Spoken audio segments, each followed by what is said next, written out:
The transistor we have studied was the type NPN type. And this type of transistor is bipolar. Sometimes we call it bipolar junction transistor, or in short we call it BJT. It's a BJT transistor or bipolar junction transistor. But what does it mean bipolar? It means that both majority and minority charge carriers are involved in the current flowing through different regions. And what does it mean exactly? I have discussed it in more detail in my previous lectures when I was talking about PN junction and its forward and reverse bias mode. So let's go back to that slide. Here is a PN junction and it is in reverse bias mode. So I discussed that in reverse bias mode there will be no current because the terminals of these PN junctions, for example N-type, is connected to the positive terminal of the battery. So this positive terminal will pull these electrons, the free electrons, which could pass through this barrier, and hence the current could flow. But now the situation is worse for the electrons because now this positive terminal of the battery will pull these electrons away from the barrier instead of pushing it towards the barrier so that they can pass, and then we can see some current flowing through the PN junction.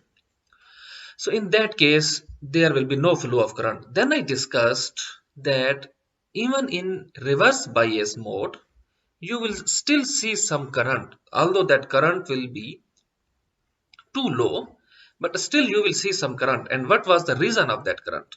I told you that because of the breakage of some covalent bonds, there might be some electrons present in the p-type, although majority of the atoms available in the p-type are in want of electrons. It means they have a lot of holes. So as you can see that most of the atoms are in want of electrons, so it means they are looking for electrons. But due to some breakage of the covalent bonds, there might be some, in fact there are always some free electrons available. They just exist on the p-type. So these electrons are considered as minority charge carriers because they are way less than the number of majority charge carriers which are whole in the p-type site. Similarly, in the n-type side, these are the electrons which are majority charge carriers, because if they could flow through the material, they could flow and they will contribute in the current flowing through the device. So because of that, this is a minority charge carrier, and for this electron, the situation is like it is in forward bias mode, because you can see this negative terminal of the electron will push this electron towards the junction, and then it will cross the junction and reach to the n-type side. And of course, the potential of the battery should be greater than the potential barrier which has been formed between at the junction. So we call them, like, now this current is because of minority charge carriers, not because of the majority charge carrier. Current due to majority charge carrier is the current which will happen because of the flow of electrons at the n-type side towards the p-type side. And if they cross the junction and go to the p-type side, if transfer of electrons from the n-type to the p-type, that current is because of majority charge carriers, because you can see majority charge carrier in the n-type are electrons, and in the p-type they are holes, they are looking for electrons. So if a mechanism happens that an electron which was already present on the n-type side and it crosses the junction and goes to the p-type, that is the current because of majority charge carriers. But now the current which is happening is an electron was already or was created in the p-type side due to breakage of some covalent bonds. And now if it crosses the junction towards the n-type side, this current is not because you know that there are just a few or very limited number of electrons in the p-type side. So they are minority charge carrier, and if they cross the junction, that current is because of the minority charge carriers. So now we can go back to the transistor. So now what happens in this situation? This junction mean the emitter base junction is in forward bias mode, and because of that a lot of electron will enter the base. So now the base is p type, right? So the majority charge carriers in the n type are electrons and majority charge carriers in the p type are holes. So after the electrons come at the base, now two situations happen.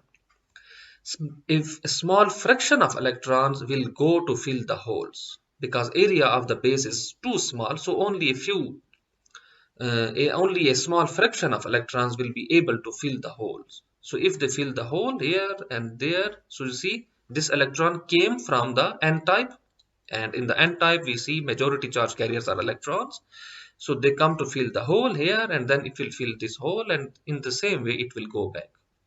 So now this current, which we call it base current, or we represent it as IB. This IB is because of majority charge carriers, right? Because in the p-type side, majority charge carriers are holes. But I told you that a large number of electrons will just go straight and they will cross this junction, because for these electrons this is in forward bias mode, although this junction is in reverse bias mode according to our definition, but this reverse bias mode is only for the electrons which are present on the right side of n-type collector. For these electrons, once again, the situation is like it's in forward bias mode. But these electrons were not part of this base. They came from the n-type. So now when they come at the p-type, the situation is same. They are just present at the p-type side and they are minority charge carriers. So if they are minority charge carrier, they will just pass through this junction. And now we will see some current flowing from the collector IC, and we know that this current is larger than the base current. So for a small base current, we get a high collector current. So this current is because of minority charge carriers, the current from the collector, because these electrons came from the base, and in the base electrons are always considered as minority charge carriers because p-type side is full of holes.